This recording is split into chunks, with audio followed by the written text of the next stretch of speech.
Hello guys and welcome back for part 7 of putting together my professional cabinet saw. In this part we plan on finishing up this saw and then we will be done.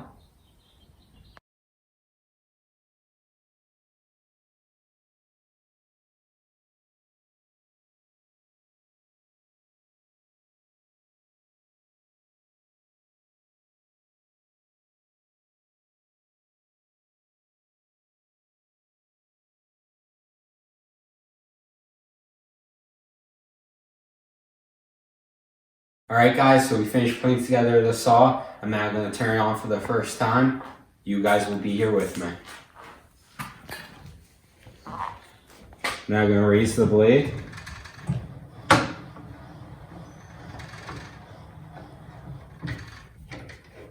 And lock the blade in place. Now I'm going to turn the power on. You're going to see the 2 lights go on.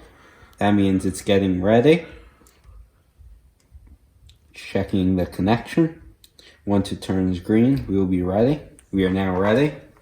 All I do is I pull this paddle and it's going to turn on. Here we go.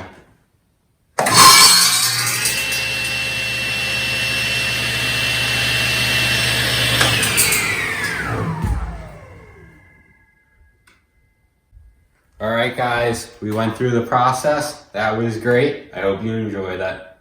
Have a nice day. Chop that subscribe button, hammer that like button, and mark up the comment section.